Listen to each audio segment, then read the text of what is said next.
গতকালকে লিটন আর তামিম যখন ওরকম দুটো ইনিংস খেললো আমাদের তানজিদ তামিম, তখন রাতে এরকম একটা পরিকল্পনা নিয়ে ঘুমাইছিলাম যে সকালে উঠে এই দুজনের প্রশংসা ছাড়া কিছু করব না। মানে তানজিদ তামিম, আমি ফ্রাঙ্কলি বলি শুরু থেকে আমি ওরে একটু আন্ডার রেট করি।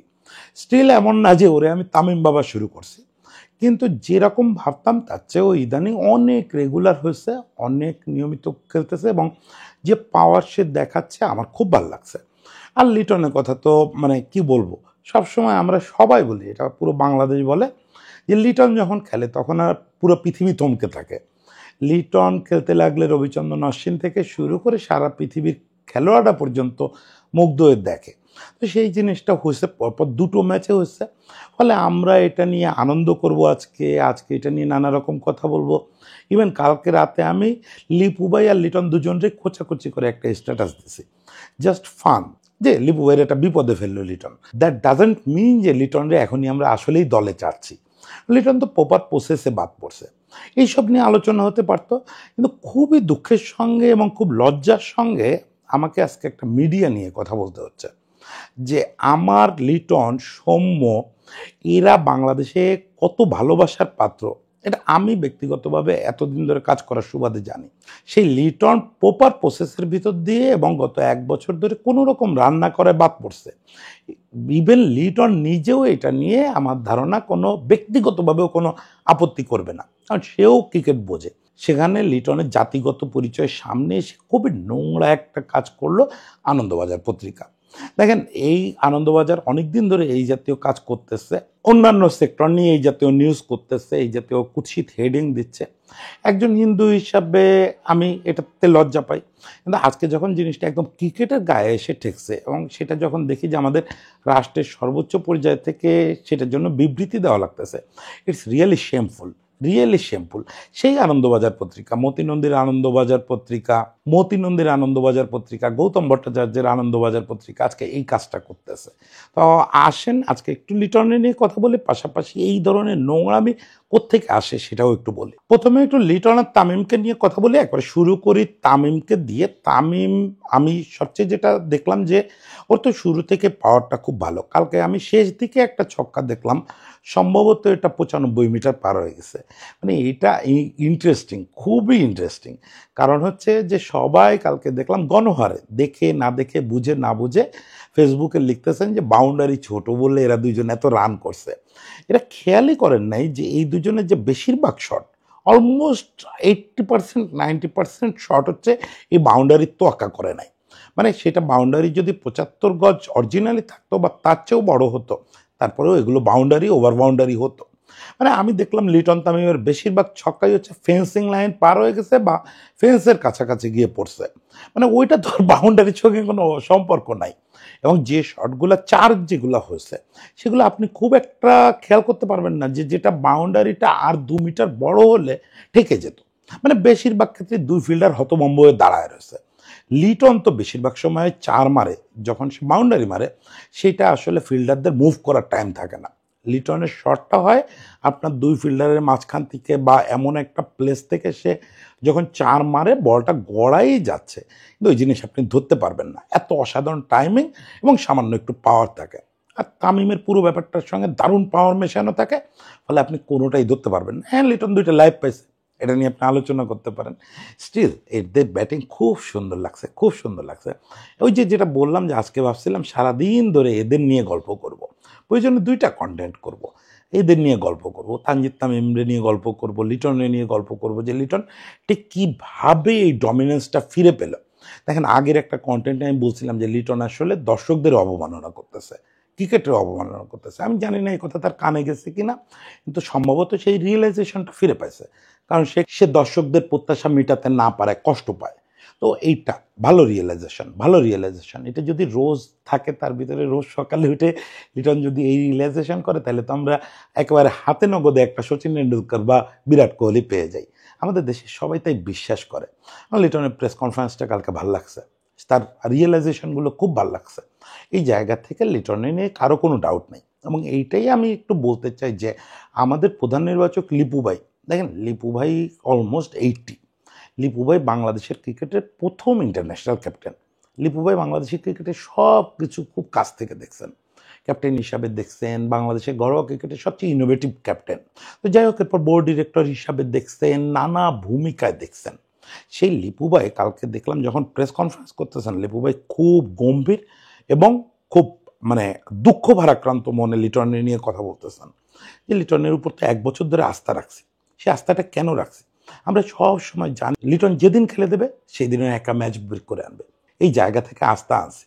কিন্তু আর তো আস্থা রাখতে পারতেছি না, প্রায় 1.5 বছর হলো সে রান পাচ্ছে না।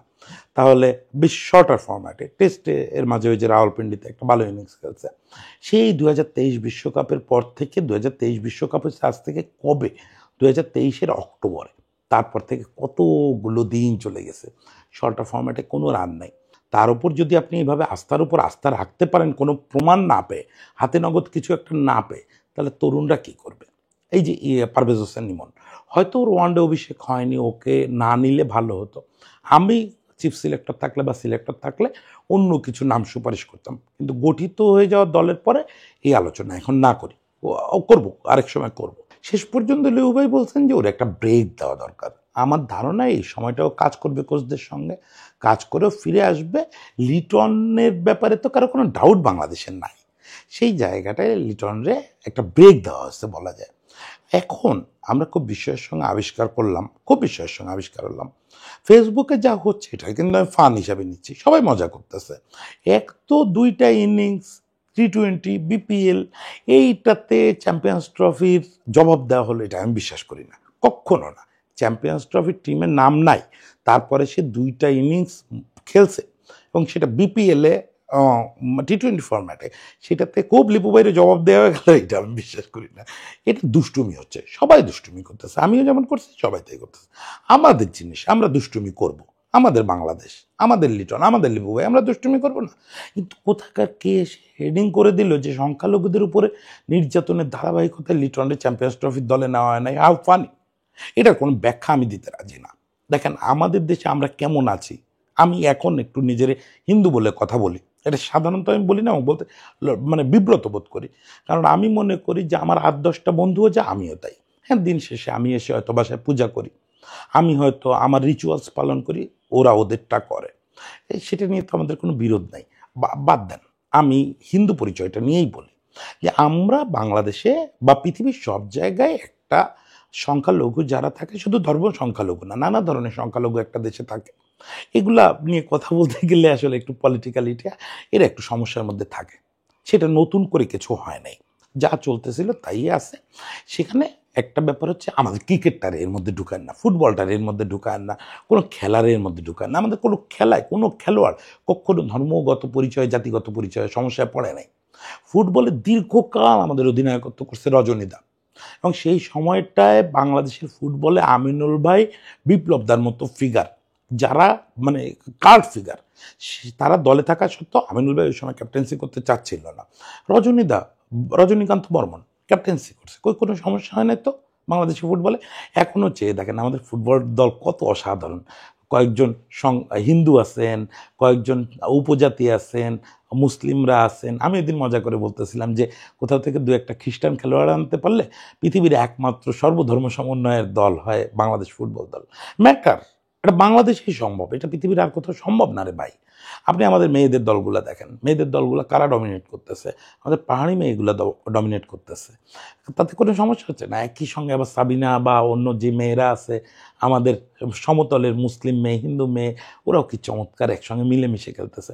আপনি জানেন এই পাহাড়ি মেয়েটা, ওই যে আমি নাম ভুলে গেছি, ওই মেয়েটার চুল বেঁধে দেয়, ওর একটা আপুর মতো আছে, একই দলে খেলে, এই যে মুসলিম মেয়ে। আচ্ছা, ওরা এক রুমে থাকে সবসময়, একসঙ্গে খায়, একসঙ্গে ঘুমায়। ওরা কি ভাবে যে এই মেয়েটা পাহাড়ি, এই মেয়েটা হিন্দু, এই মেয়েটা মুসলিম? বাংলাদেশি অন্তত এটা ভাবে না। ক্রিকেটের কথায় আসেন, আমি এর আগে এটা ফেসবুকেও লিখছি, সৌম্য আর লিটন দলে থাকে বলে আমাদের ক্রিকেটের যারা সিনিয়র মেম্বার টিমের, যেমন মুশফিক, রিয়াদ, তামিম, ওরা কি করে জানেন? ওরা খাবার রিচুয়ালসটা পর্যন্ত খেয়াল করে। কোথাও যদি টিম দাওয়াত থাকে, বিশেষত টিম যখন দেশের বাইরে যায়, আমেরিকায়, অস্ট্রেলিয়া, তখন প্রবাসীরা দাওয়াত দেয় না, ওরা তখন বিশেষত এটা করে মুশফিক বা রিয়াদ। ওরা যে দাওয়াত করছেন তাকে বলে দেয় যে আমাদের কিন্তু সৌম্য আর লিটন আছে, প্লিজ আইটেমগুলো ওইভাবে দেখবেন। মানে ওরা খেয়াল রাখে যে ওরা যেন রিচুয়ালি কখনো আহত না হয়। এর মাঝে আমি টিমের সঙ্গে, বরিশাল টিমের সঙ্গে একটা ডিনার করতেছিলাম গত বছর রোজার সময়। ওখানে রিয়া ছিল, মুশফিক ছিল, সৌম্য ছিল। তো সৌম্যরে আমি আর কি জানো জুনিয়র ক্রিকেটারদের মধ্যে মিরাজ, সম্ভবত মিরাজ, আমি আর মিরাজ একটু বুলিং করার চেষ্টা করতেছিলাম। ওদের সঙ্গে আমার রিলেশন ওরকমই। সৌম্যর সঙ্গে এক টেবিলে বসে সৌম্যরে হঠাৎ করে আমি বলতেছি চলেন বিফ বিরিয়ানি খাই। তো সৌম্য বলতেছে আপনি খেলে আমিও খাবো। এগুলো কানে গেছে হচ্ছে মুশফিকের। সে হঠাৎ করে মিরাজরে ধমক দিছে। সে ভাবছে যে মিরাজ বোধহয় প্রসঙ্গ তুলছে যে এই রিলিজিয়াস খাবার দিয়ে এগুলো কোন ধরনের রসিকতা, দাদা আছে, সৌম্য আছে, ওরা ওদের মতো খাবে। আমি বলতেছি মুশফিক জাস্ট কিডিং, আমি সৌম্যরে করতেছিলাম, তাই মিরাজ একটু মজা নিচ্ছে। মানে দিস ইজ আওয়ার এনভায়রনমেন্ট। আমি ব্যক্তিগতভাবে আমি দেবব্রত মুখোপাধ্যায়, ব্রাহ্মণ সন্তান আপনাদের বিবেচনায়, মানে ওয়েস্ট বেঙ্গলের ওনাদের কথা বলতেছি। আমি বাংলাদেশের ক্রিকেটারদের, মুসলিম ক্রিকেটারদের বাসায় যতবার খাইছি, যত রাত কাটাইছি, আপনারা ততগুলো মুসলিমের সঙ্গে মিশছেন কিনা সন্দেহ আছে আমার। আমার জন্য এই মাশরাফির বাসায় বা অন্য সিনিয়র ক্রিকেটারদের বাসায় কি করা হয় বা হয়েছে সেগুলো বাদ দিলাম। এই যে কদিন আগে তানজিম সাকিবের বাসায় গিয়ে থেকে আসলাম। তানজিম সাকিব ও তো একদম প্র্যাকটিসিং মুসলিম। সেই তানজিম সাকিব কি করছে, ওর মানে একজন হিন্দু খেতে পারে এই ধরনের ওর বাবার পছন্দের আইটেম ও অ্যারেঞ্জ করছে যে দাদা আসলে এইগুলো খাবে। ও তো ভালো করে আমার চেনেও না, আমার ক্যারিয়ারটা ওইভাবে দেখে নাই, কিন্তু ও কি দেখছে যে একজন বয়স্ক মানুষ সাংবাদিকতা করতেছে এতদিন, ওনার পছন্দের খাবার খাওয়াইতে হবে এবং সেখানে যেন ধর্মীয়ভাবে উনি আহত না হন। এই জিনিসটা আমাদের ক্রিকেটাররা, আমাদের ক্রিকেট মহল যত খেয়াল রাখে। এতগুলো কথা বললাম কেন, আসলে এইগুলো বলাটাও নোংরামি মনে হয় আমার কাছে, যে কেন বলবো, আমরা তো ঠিকই আছি। কিন্তু আজকে কষ্ট লাগে যখন আমাদের সৌম্য লিটন কাউরে নিয়ে এই ধরনের মাইনরিটি কার্ড প্লে করা হয়, এটা খুব কষ্ট লাগে। সৌম্য লিটন যে এদেশে কত আদরের, এদেশে কত আদরের, দুটো একটা ফেসবুক কমেন্ট, দুটো একটা নোংরামি দেখায় আপনার এগুলার বেচেন না, আমাদের দয়া করে বেচেন না। আমি সৌম্য লিটন আমরা যথেষ্ট এইগুলা নিয়ে সেফ অ্যান্ড ফেয়ার অবস্থায় আছি। এই জায়গাটা বেচেন না, বেচাবেচির অনেক জায়গা আছে, সেইগুলা করেন। আমাদের ক্রিকেটটারে ঠিক থাকতে দেন, আমাদের স্পোর্টসটারে ঠিক থাকতে দেন, এই জায়গায় এগুলা ঢুকায়েন না। আজকে লিটন বাদ গেছে, ফেসবুকে স্ক্রল করতেছি, একটা হিন্দু ছেলের স্ট্যাটাস তো দেখলাম না। লিটন বাদ পড়ার পরে কোনো রান করতেছে না, কিছু না, তারপরেও আমার পরিচিত আমার ছোট ভাইরা আহাজারি করতেছে লিটন দা কেন দলে নেই, কেন দলে নেই। লিটন কালকে সেঞ্চুরি করে স্ট্যাটাস দিছে এবং সেখানে সে লিখছে যে লর্ড কৃষ্ণর কৃপায় সেঞ্চুরি পাইলাম। সেখানে 2000-এর উপরে কমেন্ট, এবং সেখানে মাদ্রাসার বাচ্চারা কমেন্ট করতেছে সবাই দাদা দাদা তোমার জন্য খুশি। একটা মাদ্রাসার বাচ্চা আমি দেখলাম, মানে আমি এই কন্টেন্ট করার আগে একটু দেখতেছিলাম ঘটনাগুলো, সে কমেন্ট করছে যে দাদা তোমার দল থেকে বাদ দিল কেন এত সুন্দর পারফরমেন্সের জন্য। ওর কমেন্টের যৌক্তিকতা দেখতে যায় না, যে আসলে তো ওর কমেন্ট যৌক্তিক হয় নাই, কিন্তু ওর যে ফিলটা যে ওর দাদারে দলে চায়, দিস ইজ আওয়ার বাংলাদেশ। যে একটা মাদ্রাসার ছেলের জন্য লিটন হচ্ছে তার দাদা, যে হচ্ছে জাতীয় দলে থাকলে সে খুশি হয়। বাংলাদেশে সৌম্য লিটন যতটা সেলিব্রেটেড পৃথিবীর কোথাও দেখেন, আমি এখন বাজেভাবে বলবো, আজহারউদ্দিনরে পর্যন্ত আপনারা এতটা সেলিব্রেট করেন নাই, আঘাত করে এই কথাটা বললাম। একটু পেছন ফিরে তাকায় দেখেন যে আপনারা আপনাদের সংখ্যালঘুদের নিয়ে এতটা মাতামাতি কথা অন্য করছেন কিনা। ইডেনে আসে সেঞ্চুরির পরে সেঞ্চুরি করছে, ইডেনের বরপুত্র সেই আজহারউদ্দিনের পর্যন্ত আপনারা রিলিজিয়াসলি নোংরা কথা শুনাইছেন ইডেনে। আমরা কখনো শুনি না। আমাদের সৌম্য লিটন, আমাদের মুশফিক তামিম সবাই আমাদের সমান মাথার মণি, এইটা নিয়ে মাইনরিটি কার্ড প্লে করেন না। আমার ধারণা একটা উপকার হচ্ছে তাদের এই নোংরামিতে, যে আমরা সবাই আরেকবার অন্তত হাতে হাত রেখে বলতে পারতেছি যে আমরা সবাই এক, সবাই ভালো থাকবেন, সবার জন্য শুভেচ্ছা।